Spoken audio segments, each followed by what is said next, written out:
Hello दोस्तों, welcome to sleepy classes. आज हम बात करेंगे अंटार्कटिका's हीट वेव की। The article says for the second time in 2 years record breaking heat waves Antarctica में देखी जा रही है। हीट वेव्स यानी टेम्परेचर, सिंपल शब्दों में देखें तो टेम्परेचर हमें हायर देन नॉर्मल चाहिए। यानी अगर हमसे कोई पूछता है कि वहां पे हीट वेव्स का रीजन क्या है, तो प्राइमरीली हमारा फोकस किन कंडीशंस पे होगा जो वहां पे टेम्परेचर बढ़ाएंगी। तो अब समझते हैं। पहला रीजन है weakening of polar vortex. Polar vortex क्या होता है? जो कोल्ड एयर होती है अपर एयर सर्कुलेशन पोल्स के पास। अब usually upper air circulation poles के पास ही रहती हैं, चाहे आप आर्कटिक की बात करें, अंटार्कटिक की बात करें। क्यों? क्योंकि जेट स्ट्रीम्स जो अपने आप में एक अलग अपर एयर सर्कुलेशन है, उन्हें वहां रोक कर रखती हैं, right. But in certain conditions कभी कभी आप देखेंगे due to climate change, for example jet streams move कर जाती हैं। अगर जेट स्ट्रीम मूव करेगी तो क्या होगा? नॉर्मल कंडीशन में ठंडी हवाओं को उन्होंने रोका हुआ था, अब जेट स्ट्रीम मूव करी तो ठंडी हवा भी अपनी जगह से मूव करेगी। जैसे ही ठंडी हवा अपनी जगह से मूव करी, अब एक दरवाजा खुल जाता है वार्म एयर के लिए वहां पे आने के लिए। और हम यही तो ढूंढ रहे थे कि वार्म एयर आए, टेम्परेचर बढ़े, तभी तो हीट वेव्स आएंगी। यानी कि नॉर्मल कंडीशन में जो है अंटार्कटिक के पास कोल्ड एयर वहां पे ट्रैप्ड रहती है, स्टेबल पोलर वोर्टेक्स। बट जब भी ऐसा होगा कि ये ट्रैप्ड कोल्ड एयर रिलीज हो जाएगी, तो एक डोर ओपन हो जाएगा वार्म एयर के लिए उस रीजन में आने से, जिससे क्या होगा? टेम्परेचर बढ़ेगा। टेम्परेचर बढ़ेगा लीडिंग टू हीट वेव्स। तो पहला रीजन क्या है? Weakening of polar vortex.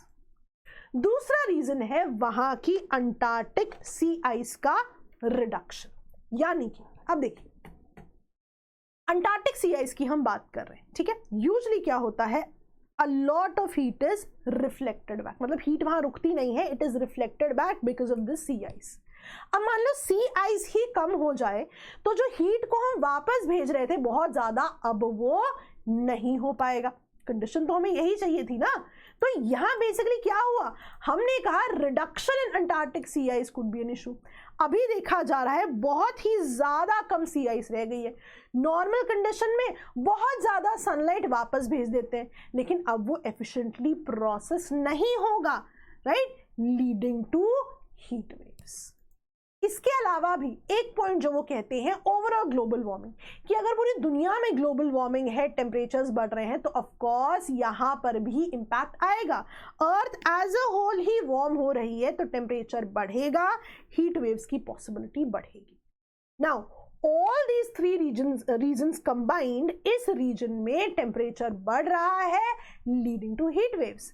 Weakening of polar vortex हो रहा है, वार्म एयर आ रही है, सी आइस कम होती जा रही है, अकॉर्डिंगली ग्लोबल वार्मिंग भी हो रही है, और ये सब कुछ मिला के टेम्परेचर बढ़ाते हैं और अंटार्कटिक में हीट वेव्स लेकर आते हैं।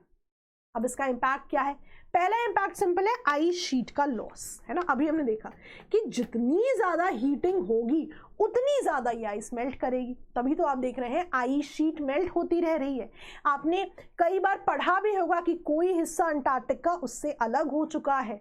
एनवायरमेंट में कई आपने एग्जाम्पल्स ऐसे जो हैं आइस शेल्फ्स के पढ़े होंगे, राइट। अगेन इसका ओशन सर्कुलेशन पे भी इंपैक्ट पड़ेगा। देखिए, जब भी हम ओशन सर्कुलेशन पढ़ते हैं ना, आप कुछ ऐसा पढ़ते हैं, हमने ऐसे पढ़ना है surface current and deep water current. For example, छोटा सा एग्जाम्पल देती हूँ। पोल्स है, ट्रॉपिक्स है। पोल्स पे कोल्ड वाटर है, यानी सिंक करेगा, यहाँ वॉइड क्रिएट हो जाएगा, उस वॉइड को भरने के लिए ट्रॉपिक से पानी आएगा। जब ट्रॉपिक से पानी आ गया तो यहाँ भी वॉइड क्रिएट हो गया, अब इस वॉइड को भरने के लिए यहां से पानी आएगा। This is called surface current, surface पे। This is called deep water current, है ना। तो जो आप ये पढ़ते हैं ये आप सरफेस करंट्स पढ़ते हैं, और ये सिर्फ 10% होती है, 90% डीप वाटर होती है। तो एक पूरा ग्लोबल ओशन सर्कुलेशन सिस्टम चलता है, राइट। आप देख सकते हैं यहाँ पे भी surface current, deep water current. Now for example heat waves होती हैं, है ना, यानी हीटिंग हो रही है, पानी उतना कोल्ड नहीं होगा। पानी उतना कोल्ड नहीं होगा, है ना, तो पानी सिंक नहीं करेगा, पानी सिंक नहीं करेगा तो यहाँ वॉइड क्रिएट नहीं होगा, यहाँ वॉइड क्रिएट नहीं होगा तो इसको भरने के लिए यहाँ से पानी नहीं आएगा, फिर यहाँ वॉइड क्रिएट नहीं होगा, यहाँ वॉइड क्रिएट नहीं होगा तो इसको भरने के लिए यहाँ से पानी नहीं आएगा। यानी अगर अंटार्कटिका में हीट वेव्स होती हैं, पोल्स पे उतना पानी वार्म नहीं होता, तो जो आपका ग्लोबल ओशन सर्कुलेशन है ना, उसके साथ साथ जो heat transportation, nutrients, fresh water, जो भी सर्कुलेशन एसोसिएटेड है, that will also get impacted. So the rising temperatures, heat wave will also impact the global ocean circulation system, right. Efficiently तो ये काम नहीं करेगा। Also we have to understand this कि अगर ये प्रोसेस एफिशिएंटली नहीं होगा तो इससे एसोसिएटेड प्रोसेसेस भी एफिशिएंट नहीं होंगे। एक एग्जांपल समझ लेते हैं कि इससे एक्सट्रीम वेदर इवेंट्स हो सकते हैं। मान लीजिए ग्लोबल ओशन सर्कुलेशन स्लो हो जाती है ना, ये पूरी सर्कुलेशन स्लो हो जाती है, इसका मतलब ओशंस भी लेस हीट एब्जॉर्ब करेंगे, है ना।